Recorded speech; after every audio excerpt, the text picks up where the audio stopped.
Apriyanita atau yang lebih akrab disapa Apriyani berusia 50 tahun merupakan seorang wanita yang tinggal di sebuah rumah yang berlokasi di perumahan Pemda Twikora II, Palembang. Ia bekerja sebagai seorang pegawai negeri sipil atau PNS yang bertugas di Kementerian Pekerjaan Umum Balai Besar Palembang. Selain berprofesi sebagai seorang PNS, Apriyani juga memiliki bisnis kos-kosan yang sudah beliau dirikan sejak beberapa tahun yang lalu. Bisnis kos-kosan tersebut juga terletak di sekitaran Palembang agar memudahkan beliau untuk mengontrolnya. Menurut beberapa warga sekitar, Apriyani dikenal sebagai seorang perempuan yang baik, ramah, dan tidak sombong. Hal tersebut juga diperkuat oleh pernyataan dari salah seorang penghuni kos-kosan milik beliau yang mengatakan bahwa Ibu Apriyani memang dikenal baik dan juga tidak pernah marah apabila penghuni kosnya telat membayar uang sewa. Tidak hanya di lingkungan sekitar rumahnya saja, Apriyani juga dikenal sebagai karyawan yang baik, ulet, dan rajin di lingkungan pekerjaannya. Selama bekerja sebagai seorang PNS, Apriyani tidak pernah bermasalah dengan siapapun. Beliau mampu menjalin hubungan yang baik dengan siapapun di lingkungan pekerjaannya, termasuk dengan salah seorang teman kerjanya yang bernama Yudi Tamaredianto berusia 41 tahun. Apriyani dan Yudi ini merupakan teman satu kantor. Yudi merupakan karyawan honorer di kementerian tersebut. Beberapa rekan di kantor tersebut mengungkapkan bahwa selama Yudi bekerja di kantor itu, ia terlihat sering makan siang bersama-sama dengan Apriyani. Bahkan tidak jarang, beberapa orang juga sempat melihat Yudi dan Apriyani pulang bersama-sama. Pemandangan itu tentu saja meyakinkan sebagian orang bahwa hubungan keduanya cukup dekat dan tidak memiliki masalah apapun. Sampai pada akhirnya, pada tanggal 26 Agustus 2019, Yudi menawarkan lelang mobil kepada Apriyani. Diketahui, lelang mobil tersebut berada di daerah Jakarta dan yang Yudi tawarkan adalah mobil Toyota Kijang Innova tahun 2016 dengan harga sebesar 145 juta rupiah. Saat itu, Apriyani sama sekali tidak menaruh curiga apapun terhadap Yudi, apalagi beliau menganggap Yudi sebagai sahabat dekatnya.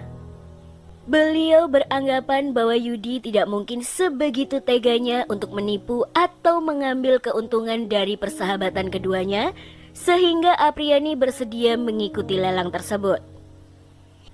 Ketika Ibu Apriyani menyetujui ikut lelang mobil itu, beliau langsung menyerahkan uang sebesar 145 juta rupiah kepada Yudi. Namun, tanpa sepengetahuan dari Apriyani, ternyata lelang mobil yang ditawarkan oleh Yudi hanyalah tipu-tipu belaka. Bukannya mempergunakan uang itu sebagaimana mestinya, Yudi malah menghabiskan semua uang tersebut untuk berfoya-foya bersama dengan teman-temannya.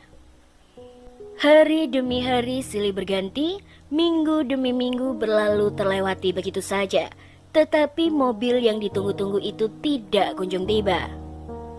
Apriyani yang mulai gelisah kemudian memberanikan diri untuk menanyakan perihal lelang mobil kepada Yudi.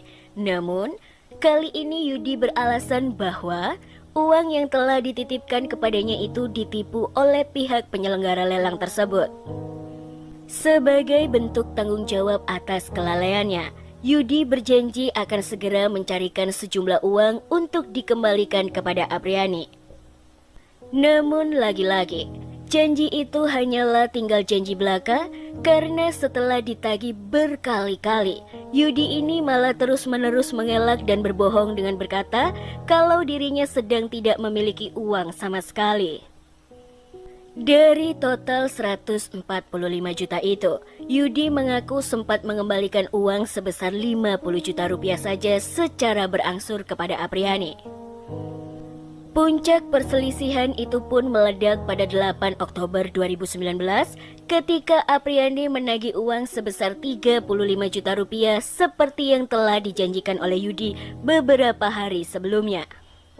Namun kali ini, Yudi kembali ingkar janji dan berkata bahwa dirinya baru memiliki uang sebesar 15 juta rupiah saja.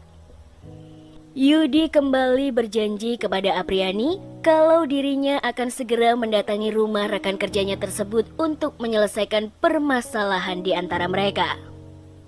Pada 9 Oktober 2019 siang hari, Yudi menepati janjinya dengan mendatangi rumah Apriani yang terletak di perumahan Dwi Kora 2 Palembang dengan menaiki sebuah mobil Kijang Innova berwarna hitam dengan nopol B155FIS. Maksud kedatangan dari Yudi kali ini adalah ingin menyelesaikan permasalahan uang yang berkaitan dengan lelang mobil tersebut. Setibanya di sana, Yudi mengajak Apriani untuk menuju ke sebuah bank guna menarik sejumlah uang yang rencananya uang tersebut akan diberikan kepada Apriani.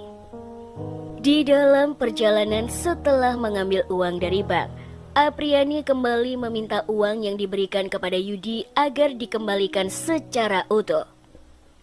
Namun saat itu, Yudi hanya menyerahkan uang sebesar 15 juta rupiah saja. Sehingga Apriani pun langsung menolak uang tersebut karena beliau ingin menerima pembayaran uang itu secara utuh. Dalam posisi masih berada di mobil itu, keduanya mulai beradu argumen. Tetapi saat itu, Yudi buru-buru menengahi dengan mengajak Apriani ke rumah pamannya untuk mencari jalan tengah perihal masalah mereka.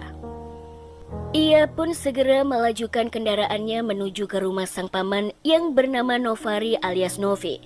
Nah guys, Novari sendiri merupakan seorang pria yang sehari-harinya bekerja sebagai seorang tukang gali kubur di tempat pemakaman umum Kandang Kawat Palembang. Setibanya di sana, Yudi lalu turun dari mobil dan mengajak Apriani, namun saat itu Apriani menolak untuk turun dari mobil tersebut sehingga Yudi turun dari mobil seorang diri. Ia kemudian meminta pendapat dari sang paman untuk menyelesaikan perihal masalah uang tersebut. Namun sayang, saran yang diberikan oleh Novari bukanlah saran yang baik. Ia malah menyuruh sang keponakan untuk membunuh Apriani saja daripada ribet harus mencarikan uang yang sangat banyak itu. Awalnya nih guys, Yudi dengan tegas menolak saran dari pamannya tersebut.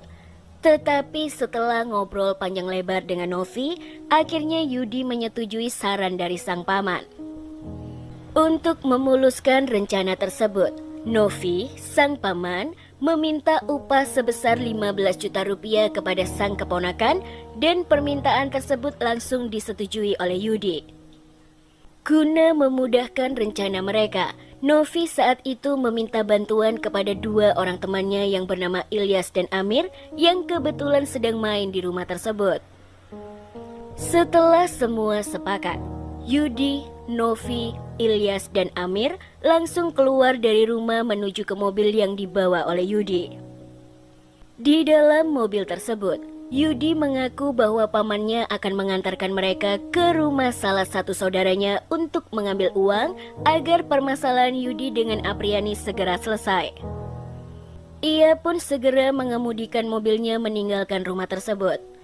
Saat mobil sedang melaju, dari belakang, Novi langsung membius hidung Apriani menggunakan obat tetes mata dalam jumlah banyak. Hal ini tentu saja membuat Apriani langsung lemas tidak berdaya. Dalam kondisi seperti itu, Ilyas dibantu oleh Amir langsung mencekik leher Apriani menggunakan seutas tali berwarna merah hingga wanita itu benar-benar meninggal dunia tanpa melakukan perlawanan sedikit pun. Setelah memastikan bahwa korbannya telah meninggal dunia, Novi, Ilyas dibantu oleh Amir memindahkan jasad Apriani di bagian jok paling belakang dan ditidurkan begitu saja. Kemudian, mereka berempat melanjutkan perjalanan tersebut menuju ke sebuah tempat hiburan malam yang ada di Palembang. Di sana guys, Mereka menghabiskan waktunya untuk minum-minum sembari membahas rencana apa lagi untuk menghilangkan jejak pembunuhan tersebut. Setelah pulang dari tempat hiburan malam, Novi yang sehari-harinya bekerja sebagai seorang penggali kuburan pun mengusulkan untuk mengecor jasad Apriani di pos jaga tempat pemakaman umum Kandang Kawat, Palembang. Novi menjelaskan bahwa pos jaga itu sangatlah sepi dan jauh dari pemukiman warga. Apalagi nih, Novi paham betul bagaimana situasi sehari-hari karena memang itu merupakan pekerjaannya. Yudi yang menganggap ide tersebut cukup masuk akal, langsung menyetujui apa yang disampaikan oleh pamannya itu. Tidak mau membuang banyak waktu, pada 10 Oktober 2019 pagi hari, mereka langsung mengecor tubuh tidak bernyawa itu sedalam 50 meter menggunakan semen yang telah dibeli oleh Yudi. Setelah semuanya selesai dan dirasa aman, mereka berempat memutuskan berpisah dan kabur sendiri-sendiri agar keberadaannya tidak mudah terlacak aparat kepolisian. Sementara itu guys, masih di tanggal 10 Agustus 2019, dikarenakan Apriani tidak kunjung pulang ke rumah, pihak keluarga yang merasa khawatir sempat mencari keberadaan dari Apriani dengan menghubungi beberapa rekan kerjanya. Namun sayang, semua usaha itu sia-sia saja karena tidak satu orang pun yang dihubungi mengetahui keberadaan dari Apriani. Tanpa pikir panjang, karena tidak kunjung pulang ke rumah, pihak keluarga memutuskan untuk melaporkan hilangnya Apriani sebagai berita orang hilang kepada pihak kepolisian setempat. Kepada aparat kepolisian, mereka menjelaskan kalau pada tanggal 9 Oktober 2019, Apriani sempat meminta izin akan pergi bersama dengan mantan rekan kerjanya. Mereka juga sempat memberitahukan tentang ciri-ciri orang yang akan ditemui oleh Apriani. Aparat kepolisian yang menerima laporan itu pun segera melakukan investigasi untuk mencari keberadaan dari Apriani. Pihak berwajib sempat mendatangi kantor tempat Apriani bekerja dan sempat memintai keterangan dari teman-teman Apriani yang kemudian mengkerucutkan penyelidikan aparat kepolisian ke sebuah nama yakni Yudi Tamaredianto. 17 hari berselang, atau tepatnya pada 27 Oktober 2019, aparat kepolisian akhirnya berhasil menangkap Yudi dan langsung mengiringnya ke Polres Palembang. Dari pemeriksaan tersebut, Yudi secara sukarela mengakui kalau dirinya telah menghabisi mantan rekan kerjanya yakni Apriani. Ia mengaku bahwa dirinya tidak sendirian melakukan aksi tersebut, melainkan dibantu oleh paman serta 2 orang teman pamannya. Tidak hanya itu saja guys, Yudi juga menunjukkan di mana lokasi jasad Apriani dikuburkan. Aparat kepolisian pun langsung menuju lokasi untuk mengecek kebenaran dari keterangan yang telah disampaikan oleh Yudi. Dan benar saja, setelah tiba di lokasi, aparat kepolisian langsung membongkar cor-coran sedalam 50 meter dan menemukan jasad Apriani dalam kondisi yang sudah membusuk. Saat ditemukan, bagian tangan serta kaki dari Apriani diikat dan masih menggunakan baju dinas. Jasad tersebut kemudian langsung dievakuasi ke rumah sakit terdekat untuk proses penyelidikan lebih lanjut. Beberapa hari setelah jasad Apriani ditemukan, tim buru sergap dari Polres Palembang berhasil menangkap Ilyas di rumahnya tanpa perlawanan sedikit pun. Di dalam interogasinya, Yudi mengaku bahwa ide untuk menghabisi Apriani itu bukanlah ide darinya, melainkan ide dari sang paman yakni Novari alias Novi. Ia mengaku kalau dirinya tidak memiliki uang untuk mengganti uang milik Apriani sebesar 145 juta rupiah, sehingga ia meminta saran dari sang paman, namun Novari malah menyarankan untuk menghabisi Apriani saja. Atas perbuatannya, Yudi dan Ilyas dijerat dengan pasal 340 Kitab Undang-Undang Hukum Pidana tentang pembunuhan berencana, junto pasal 338 KUHP tentang pembunuhan. Sementara untuk Novari dan Amir masih belum tertangkap, sehingga statusnya masih DPO. Sidang perdana untuk kasus ini digelar di Pengadilan Negeri Palembang. Pada Mei 2020, Majelis Hakim Pengadilan Negeri Palembang menyatakan Yudi dan Ilyas terbukti secara bersama-sama telah menghilangkan nyawa orang lain dan keduanya dijatuhi vonis hukuman penjara selama seumur hidup. 2 tahun berselang, tepatnya pada bulan November 2021, aparat kepolisian berhasil mendeteksi keberadaan dari Novari alias Novi. Tidak ingin membuang lebih banyak waktu lagi, pihak berwajib langsung menangkap dalang utama di balik pembunuhan Apriani yakni Novari di daerah Karawang, Jawa Barat. Ia pun langsung dihadapkan di depan meja hijau. Majelis Hakim Pengadilan Negeri Palembang menyatakan bahwa Novari adalah otak pembunuhan berencana dari Apriani sehingga layak untuk dijatuhi vonis hukuman mati. Sekedar untuk informasi tambahan saja ya guys, hingga saat ini Amir, pelaku pembunuhan dari Apriani masih bebas berkeliaran karena aparat kepolisian masih belum berhasil mendeteksi di mana keberadaan dari pemuda tersebut. Terima kasih buat teman-teman yang sudah mau meluangkan waktu untuk nonton video ini.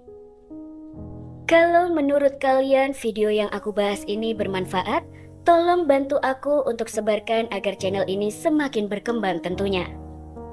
Aku juga mau memberitahukan bahwa kasus-kasus yang aku bahas ini hanyalah sebagian kecil dari banyaknya kasus-kasus kriminal yang terjadi di negara yang kita cintai ini maupun di dunia.